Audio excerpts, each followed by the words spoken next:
Úroveň 27. Pramene bunkra. Bezpečná, zabezpečená, bez entít. Úroveň 27 je 28. úroveň Backrooms. Popis. Úroveň 27, známa aj ako pramene bunkra, je relatívne pokojná a malá úroveň, úplne bez entít. Zdá sa, že úroveň je nekonečná, pričom jedinou prístupnou časťou je horúci prameň s rozlohou približne 18,6 štvorcových metrov, v ktorom sa nachádzajú všetky vchody a východy okrem jedného.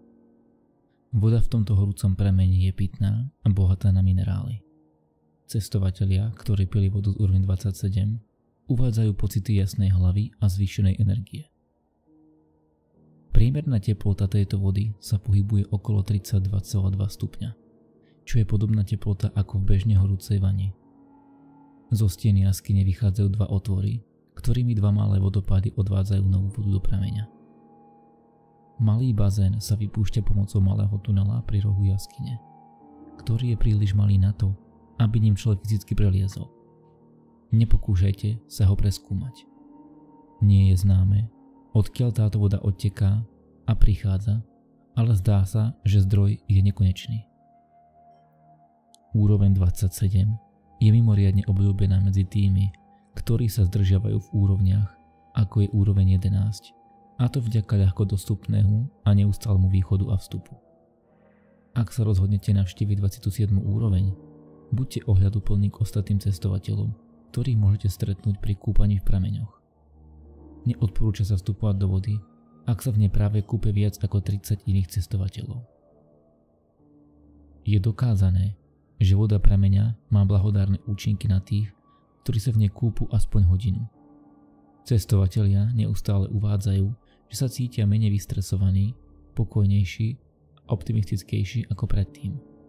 Cestovatelia z úrovne 11 tiež preukázali vyššiu úroveň produktivity v práci.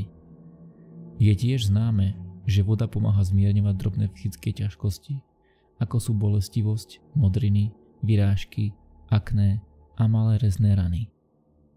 Neodporúča sa však kúpať sa dlhšie ako 2 hodiny, pretože dlhodobé pôsobenie horúcej vody môže mať za následok závraty a nevoľnosť. Keďže je táto úroveň medzi obyvateľmi úrovne 11 veľmi obľúbená a hojne využívaná, odporúča sa tiež po kúpaní ihneď odísť, aby ste uvoľnili miesto ostatným.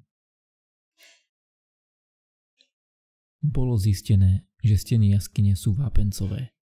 Napriek prirodzene teplej teplote vody a vlhkému vzduchu sa nikde v úrovni 27 nenachádza absolútne žiadna vegetácia, ba dokonca ani žiadne živé bytosti. V úrovni dokonca chýbajú aj bakteriálne organizmy. Nie je známe, prečo je tomu tak. Mali sme tú smolu, že sme zistili, prečo. Mysleli ste si, že táto úroveň bude len jednoduchá, veselá jar, však malá iskierka nádej a bezpečia na tomto hroznom mieste, ktoré nazývame Backrooms? Tisíce ľudí si to mysleli. Myslel som si to aj ja, že je to tak. Dodnes túto úroveň používajú na to, aby si oddychli od svojho inak stresujúceho života. Je to blažené, je to pokojné, je to krásne. Túto ilúziu mi zničili. Túto úroveň už nikdy nenavštívim. Ale stále je bezpečné do nej vstúpiť. Stále to bude tvoj krásny roztomilý horúci prameň, pokiaľ nebudeš čítať ďalej. Ale ja viem, kto si. Si cestovateľ. Štandardne si zvedavý. Taká je podstata našich úbohých duší. Takže ak naozaj chceš vedieť, čo je to za úroveň, ukážem ti svoj objav. Ale nehovor, že som ťa nevaroval. Správa NL27, expedičný denník číslo 1, dátum záznamu 6.9.2021, záznamník Catherine Goswell, HES operátor. Dnes som bola vybraná na prieskum druhej vodopádovej jaskyne v úrovni 27. Polovica mňa sa tešila, že som dostala takú ľahkú úlohu, ale polovica bola frustrovaná, pretože to určite bude nuda. Veď úroveň 27 je len horúci prameň. Nie sú tam dokonca ani žiadne entity. Takže čo presne očakávajú, že tu nájdem? To je jedno. Dostala som svoju výbavu a vstúpila som do úrovne tak, ako to robia všetci ostatní. Našťastie, HES dali ľuďom v 11. úrovni upozornenie, aby sa nikto nepokúšal prísť sem, kým budem robiť svoju prácu. Hádam im patrí vďaka za to, že sú takí ohľaduplní. Naozaj by som bola radšej, keby na mňa počas šplhania po stene útesu nehľadel nejaký nahý muž. Nikdy som nebola nejaká najlepšia leskyňa, ale bola som tak trochu rada, že práve na tejto úrovni som prvýkrát uplatnila svoj výcvik v oblasti vybavenia. Koniec koncov, pád odtiaľto by ma dostal do vody a vyviazla by som na najvyš s niekoľkými malými reznými ranami alebo modrinou. Ešte šťastie, lebo táto voda by mi im pomohla zahojiť, aj keby sa to stalo. Tak som tu bola. Liezla som nahor centimetr po centimetri, jednu nohu za druhou. Táto strana steny bola hladká, ale nakoniec sa mi podarilo zachytiť sa o kraja otvoru a vytiahnuť sa hore. Úprimne povedané, čím viac som sa namáhala, tým viac som si uvedomovala, ako veľmi som vďačná, že tu nie je nikto, kto by ma sledoval. Myslím, že moji kolegovia by ma nikdy nenechali žiť, keby videli, ako veľmi sa trasiem. Ale to nie je podstatné. Keď som sa plazila tunelom, natiahla som si masku cez hlavu a chrbtom som narážala do stropu. Bojovala som s prúdom a zrazu som ľutovala svoje životné rozhodnutia. Teplá voda špliechala všade a aj cez masku som musela zavrieť oči.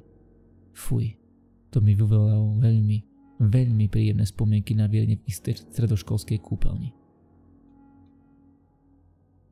Tunel pokračoval ďalej a ďalej a ďalej. Úplne som stratila pojem o čase a vzdialenosti. Nedokázala by som povedať, ako ďaleko som sa plazila cez parnú vodu. Viem len to, že potom, čo sa mi zdalo, že je to večnosť, sa tunel konečne rozšíril natoľko, že som sa mohla postaviť, keď som vyšla do obrovskej jaskyne. Jej steny boli tak ďaleko, že ich oddeľovala úplná tma. Nedokázala by som presne zmerať, aká bola veľká. Najviac si z nej pamätám otvor v strope. Cez ten otvor som videla oblohu 27. úrovne. Bola síto indigovo modrá.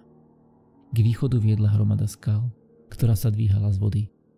A keď som po nej stúpala, robila som vratké a váhavé kroky. Keď som vyšla na otvorené priestranstvo, nič ma nemohlo pripraviť na to, čo som uvidela. Pod tmavou modrou oblohou sa rozprestierala pustá pláň, na ktorej nebolo nič iné ako čierna skala. Neboli tam žiadne stromy, žiadne bytosti, žiadny život. Všetko bolo plochejšie ako list papiera. Každý kopec bol zrovnaný so zemou, každý vrch bol rozdrvený.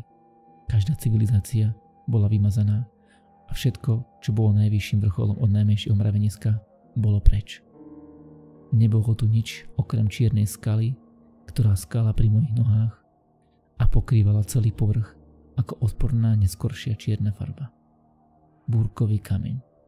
Tá skala bola búrkový kameň. Uvedomila som si, že horúci prameň 27. úrovne nebola celá úroveň. Nie. Bola to jediná časť úrovne, ktorá tu zostala. Otočila som sa späť, aby som utiekla do jaskyne, len aby som zistila, že je preč. Bola som uväznená v nekonečnom poli ničoho. Vedela som, že ak urobím jediný krok vpred, aktivujem búrkový kameň a spôsobím jeho výbuch. Myslela som si, že som mŕtva. Celý môj život sa mi odohrával pred očami ako chorý film v zrýchlenom režime. Zhlboka som sa nadýchla a vykročila, pripravená zomrieť. Zavrela som oči. Keď som sa prebudila, sedela som v kresle v pevnosti búrkového kameňa a na stole predo mňou stál hrnček s kávou. Koniec denníka. Základne, komunity a opevnenia. Na tejto úrovni sa vzhľadom na jej veľkosť a históriu nenachádzajú žiadne základne ani komunity. Vchody a východy. Vchody. Táto úroveň má len jeden vchod. Tento vchod sa nachádza na úrovni 13 na poschodí 1000. Východy. Z úrovne 27 sa dá výjsť a vstúpiť rovnakým spôsobom. V blízkosti rohu jaskyne pri jednom z vodopádov HES postavili schody, ktoré vedú hore k tunelu, z ktorého vyteká vodopád. Tunel je dostatočne široký na to, aby sa ním dalo prejsť popri potoku. Jeho nasledovanie vás vyvedie z úrovne 27 a vráti vás na to isté miesto, z ktorého ste do nej vstúpili.